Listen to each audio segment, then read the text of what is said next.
이 시편 23편은 가장 우리 그리스도인들에게 사랑받는 말씀 중에 하나입니다.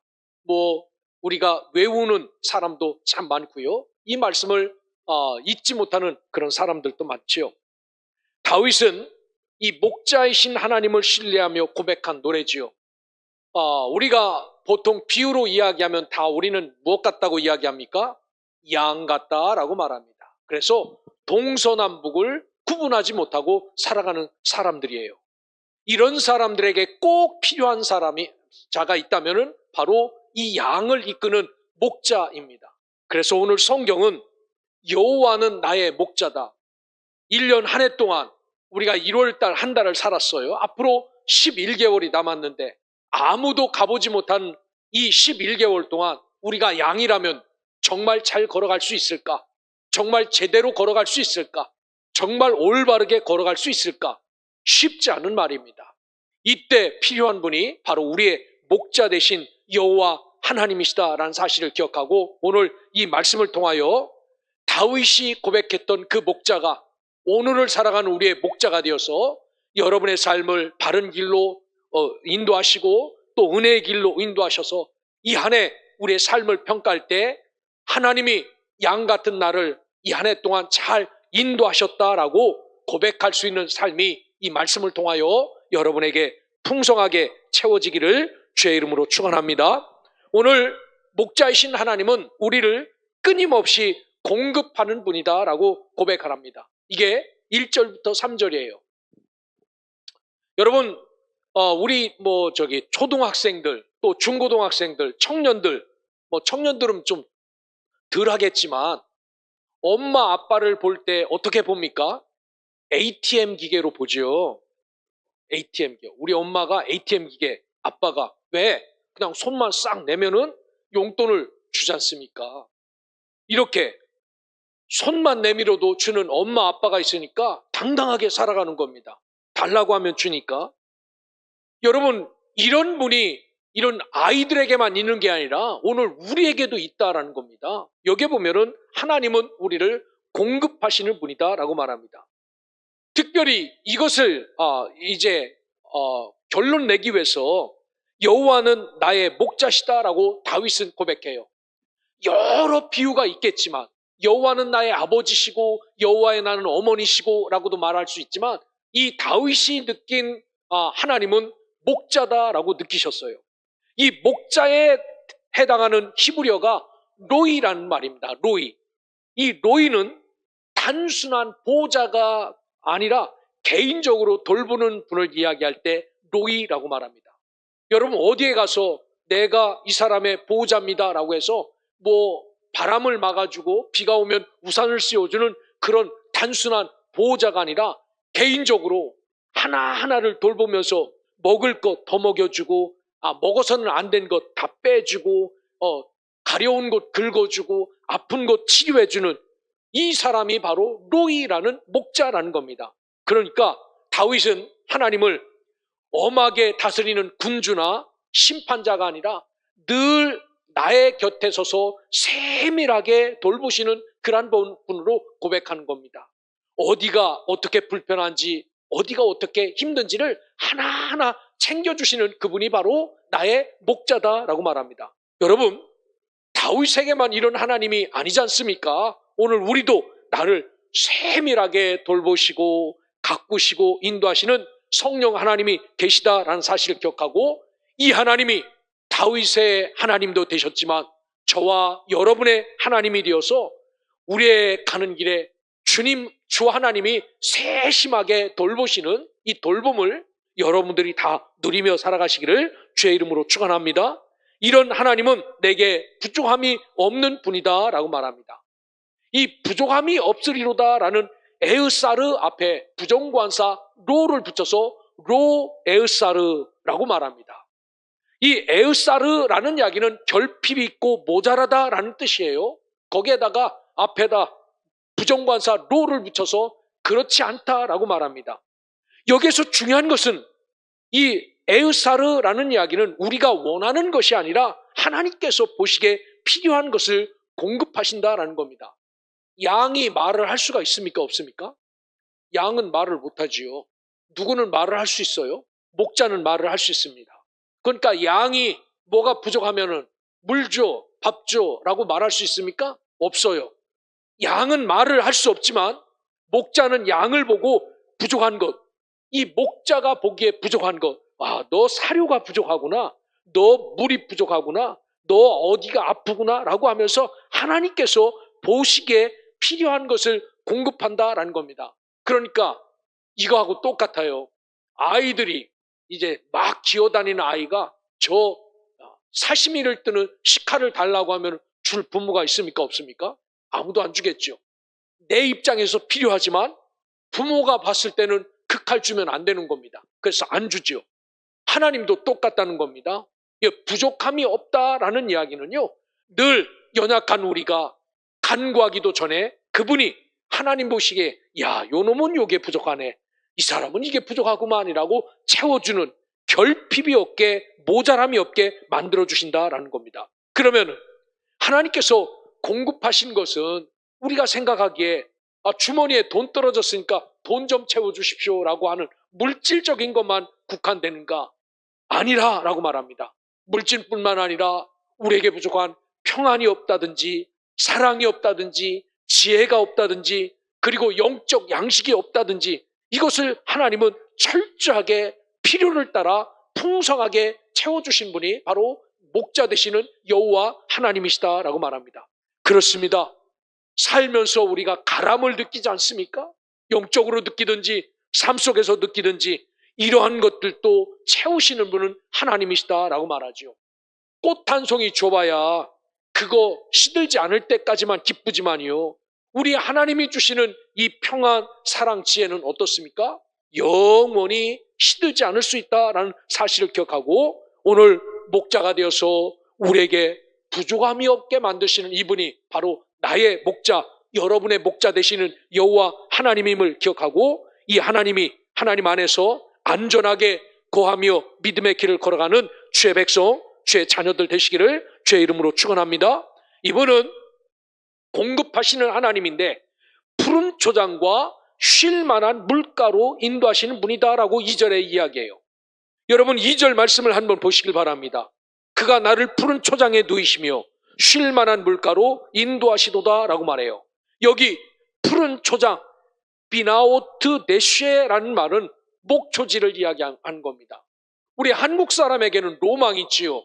늘 공원에 가면은 잔디에 들어가지 마십시오 해서 잔디밭이 있으면 한번 열심히 걸어보고 싶은 그런 로망이 있어요. 여기 푸른 초장이란 비나노트 네쉐라는 이야기는요, 진짜 양이 뜯어먹기에 우리 잔디밭 말고요, 그것보다 훨씬 더 풀이 크고 부들부들하고 먹으면 맛있는 것, 이것을 의미합니다.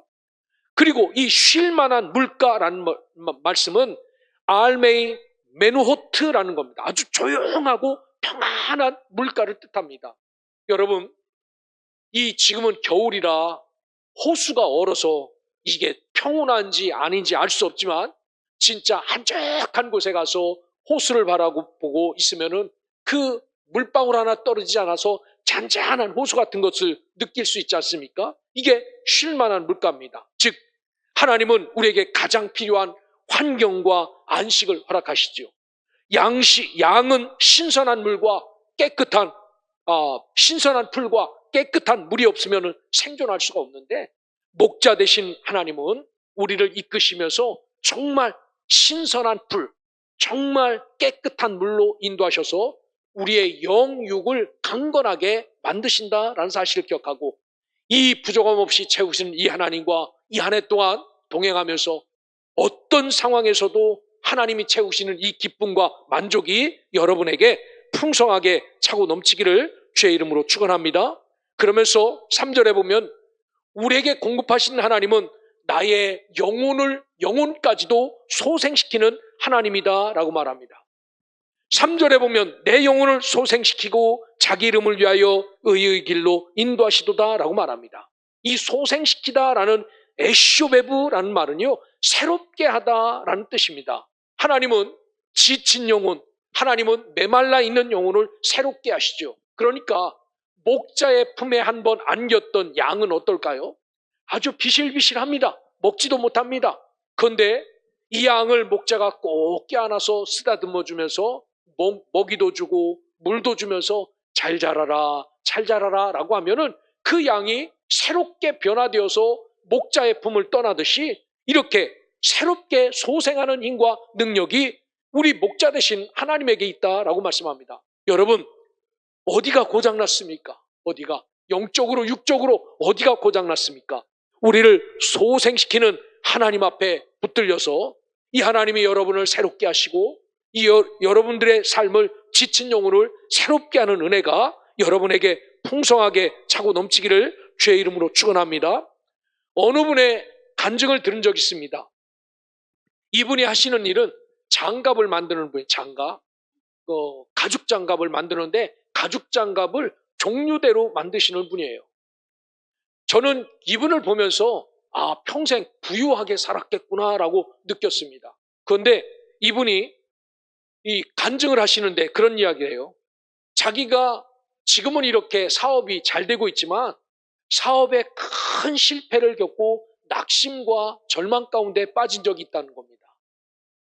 아무것도 할 수 없어서 정말 하나님 앞에 엎드려 기도했던 적이 있었다는 겁니다. 그러면서 하나님에게 이렇게 부르짖었대요. 하나님, 저는 더 이상 소망이 없습니다 라고 고백했대요. 왜? 여러분, 기업을 하다가 한 가정 운영하다가 그런 게 아니고 기업, 그 직원들이 몇천 명 되는 그런 기업을 운영하다가 이렇게 망하면은 그 기업을 다시 회생하는 게 쉽겠습니까? 어렵겠습니까?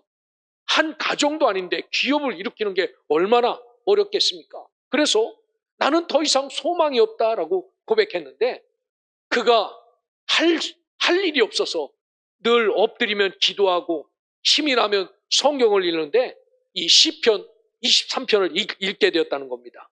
여기에 이분이 충격을 받은 게 내 영혼을 소생시키는 분도 하나님이다라는 것을 느꼈대요. 나의 삶, 나의 모든 것을 다 회복시키는 분이 하나님이시다라는 사실을 깨닫고 그가 새 힘을 얻기 시작하여서 새롭게 만들어주신 그걸 가지고 열심히 재기를 해서 지금도 여전히 이 일을 하고 있다라는 그런 간증을 들었습니다. 여러분, 우리도 마찬가지입니다. 지칠 때가 있지만 하나님께서 우리에게 영혼을 새롭게 하시고 힘을 주시는 분이 바로 우리에게 공급해 주시는 여호와 하나님입니다. 이 하나님과 늘 동행하며 새롭게 하시는 하나님의 은혜를 누리며 살아가는 우리 소명의 성도들 되시기를 주의 이름으로 축원합니다. 두 번째, 하나님은 우리에게 부족한 것을 채우시는 하나님이 첫 번째지만 두 번째 하나님은 목자 되신 하나님은 우리를 보호하시는 분이다라고 4절에 이야기해요. 여러분, 4절을 한번 같이 읽어보도록 하겠습니다. 4절 말씀 시작. 내가 사망의 음침한 골짜기로 다닐지라도 해를 두려워하지 않을 것은 주께서 나와 함께 하심이라. 주의 지팡이와 막대기가 나를 안위하시나이다 라고 말합니다. 사망의 음침한 골짜기, 어느 곳을 걸을 때 이렇게 표현할 수 있을까요? 지금 요 뒤에 가면은 공동묘지가 있지요. 공동묘지는 요즘 사망의 음침한 골짜기가 아닙니다. 완전히 공원으로 바뀌었어요. 1차 사업 지정에서 수십 년 동안 묘파가라고 해서 하나는 끝났어요. 거기에 이제 다 공원으로 만든다는 겁니다. 2차 공고에서 계속 묘파가라고 공고하고 있습니다. 거기도 공원 만든대요. 옛날에 공원 올라가면요 무시무시했죠. 거기 가서 전설 따라 삼철 이야기하면은 너무너무 무서웠어요. 특별히 우리 소명교회는 어렸을 때 그 중고등 공부나 여름 성경학교 때 저기 한 번씩 올라가지 않은 애가 없습니다. 다 철로 역정한다고 공동묘지를 다 밤에 한 번씩 올라갔다 왔죠. 그거 무서워요. 굉장히 무섭습니다. 근데 지금은 색다르지 않습니까? 여러분, 우리가 어디를 걸어가야 사망의 음침한 골짜기로 표현할 수 있겠습니까? 오늘 성경에 보면은 우리가 인생을 살면서 나는 끝이구나, 여기 와서 죽을 수 있겠구나, 나는 이게 끝이구나 라고 생각하는 사망의 음침한 골짜기가 있다는 겁니다. 여기를 다녀도 해를 두려워하지 않을 것은 주 하나님께서 나와 함께 하심이라 라고 말합니다. 다윗은 평생 동안 여호와 하나님이 목자 되시고 우리를 보호하시는 분으로 느꼈어요. 다윗의 삶을 여러분 우리가 성경을 통하여서 읽지 않습니까? 산전수전 다 겪어가면서 심지어 아들도 우리 아버지 죽이려고 쫓아다녔던 그런 사람 아닙니까? 이런 상황 가운데서도 살았지요. 뭡니까? 다윗은 이렇게밖에 고백할 수 없었습니다. 정말 사망의 음침한 골짜기로 다닐지라도 내가 주님과 함께 있어서 두려워하지 않는다라고 말합니다. 그렇습니다. 여기에 보면 사망의 음침한 골짜기를 그 히브리어로 어떻게 써놨냐면 게이 찰마웻이라고 써놨어요. 게이 찰마웻. 깊은 어둠의 계곡입니다. 한 번 빠지면 나올 수 없는 곳입니다. 그 누구도 보호자가 없는 곳입니다. 그런데 다윗이 이곳에 섰을 때에도 하나님은 여전히 나의 보호자가 되었다라고 말합니다. 사랑하는 소명의 성도 여러분, 여러분에게도 하나님이 이런 곳에 섰을 때 우리의 보호자가 되시고 우리의 인도자가 바로 이분이다라는 사실을 기억하고 어떠한 두려움과 고난과 어두운 골짜기가 있다 할지라도 나와 함께 하시는 하나님 때문에 어떤 해도 나에게 미치지 않을 것을 확신하고 담대하게 주님과 동행하며 살아갈 수 있는 믿음의 백성, 하나님의 자녀들 되시기를 주의 이름으로 축원합니다.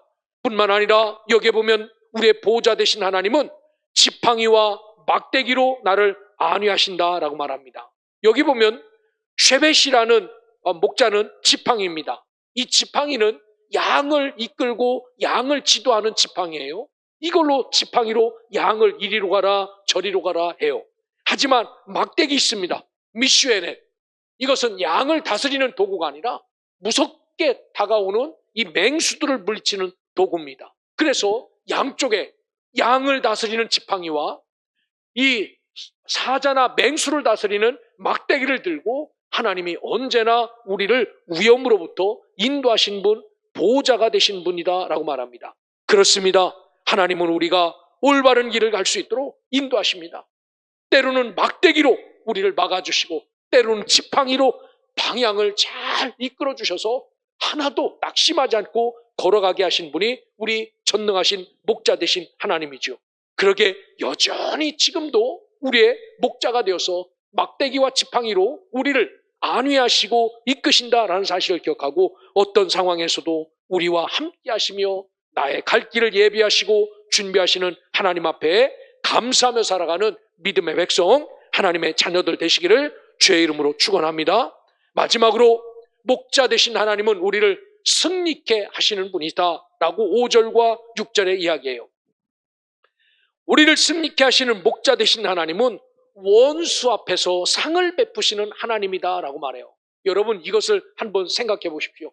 늘 나는 어디 가서 얻어맞고 큰 소리 한 번 못 치는 그런 사람인데 우리 아버지가 쫙 와가지고 그 많은 사람들 앞에서 너희들 지금까지 내 아들 괴롭혔지라고 하면서 그 아들에게 온갖 좋은 것을 다 베풀어 주는 겁니다. 이때 기분이 어떨까요? 아, 우리 아버지가 있으니까 이런 은혜와 복을 누리는구나, 이런 기쁨이 있구나라고 누리지 않겠습니까? 그래서 하필 원수들 앞에서, 적대관계에 있는 앞에서 다른 사람들이 경험하지 못하고 받아보지 못한 상을 쫙 베풀어 주시면서 얘가 내 아들이야 라고 하는 이런 감격이 여기에 있지요. 그래서 주께서 내 원수의 목전에서 내게 상을 베푸시고 기름을 내 머리에 부으셨으니 내 잔이 넘치나이다 라고 말합니다. 여러분 기름 부은다라는 이야기는요 아무에게나 기름을 붓는 게 아닙니다. 기름을 붓는 것은 딱 두 사람, 왕으로 세움 받을 때 기름을 부었고 제사장으로 세움 받을 때 기름을 부었어요. 여러분 아무에게나 기름 부음 받는 것 아닙니다. 원수들 앞에서 상을 차려서 그 머리에 기름을 부어주셨으니 내 잔이 넘치나이다 라고 말합니다. 여기 상을 베푸시라라는 말은 원어로 쉐란이라는 이야기입니다. 축제 식탁을 의미해요. 원수들이 누리지 못했던 그 식탁입니다. 그래서 하나님께서 이런 자들에게 은혜를 베풀어 주신다라고 말합니다. 사무엘상 17장에 보면 다윗과 골리앗의 전쟁이 기록이 되어져 있습니다. 객관적인 평가를 보면 비교도 되지 않는 전력 차이입니다. 이미 골리앗은 키가 다윗하고 달라요. 그리고 경험도 다릅니다. 이미 골리앗은 전쟁터에서 살아남은 사람이지만 다윗은 20대가 되지 않는 청년입니다. 가진 것도 너무나도 차이 납니다. 그는 단창을 큰 것을 갖고 나오지만 다윗은 물맷돌을 가지고 나가요. 이렇게 객관적으로 보면은 이 다윗이 이길 거라고 기대하는 사람은 한 사람도 없었어요. 그런데 이 사무엘상 17장 45절에 보면 다윗이 블레셋 사람에게 이르되, 그러니까 골리앗에게 말하되, 너는 칼과 창과 단창으로 내게 나오거니와 나는 만군의 여호와의 이름 곧 네가 모욕하는 이스라엘 군대의 하나님의 이름으로 내게 나가노라 라고 이렇게 고백하며 나갈 때 하나님께서 다윗에게 승리를 주십니다. 그리고 다윗이 골리앗을 이겼을 때 성경에 보면 원수들 앞에서 하나님께서 다윗을 높여주셨다라고 성경이 기록하고 있어요. 모든 사람 앞에서 소년 다윗이 그 골리앗을 때려눕히고 많은 사람들에게 이렇게 다윗을 높여서 승리케 하여 주셨다라고 말합니다. 여러분, 이런 삶이 다윗에게만 있는 게 아니라 우리에게도 있다라고 말합니다. 그래서 다윗은 이렇게 승리케 하시는 목자 되신 하나님을 내 평생의 선하심과 인자하심이 나를 따르리니 라고 말합니다. 여기 보면은 따르리니 라는 이르데프니 라는 말은요, 내가 가는 곳마다 쫓아오다 라는 말입니다. 끊임없이 하나님의 축복이, 하나님의 관심이 나를 따를 것이다 라고 말합니다. 하나님의 축복과 사랑은 일시적이지 않습니다. 끝도 없고 한도 없습니다. 양도 측량할 수 없습니다. 이렇게 부어주신 분이 하나님이십니다. 그러기에 다윗은 하나님 앞에 하나님을 목자로 삼는 자에게 평생 동안 하나님의 선하심과 인자하심이 함께할 거다라고 고백해요. 그러기에 오늘 저와 여러분들은 이렇게 축복하고 이렇게 인도자가 되고 보호하시고 채워주시고 넉넉히 하시고 승리케 하시는 하나님을 늘 사모하며 살아가기를 주의 이름으로 축원합니다. 그래서 다윗은 마지막으로 내가 이 집에 영원히 살 거다라고 말해요. 하나님이 목자가 되어서 나를 이끌어주는 이 집에 내가 떠나지 않고 이 집에 살 거다라고 말합니다. 여러분, 이 집에서 다윗처럼 영원히 주님과 함께 살아감으로 하나님이 우리가 천국 갈 때까지 그분이 우리의 목자가 되어서 채워주시고 도와주시고 보호하시고 인도하시고 승리케 하는 복을 마음껏 누리며 살아가는 우리 소명의 성도들 되시기를 주의 이름으로 축원합니다.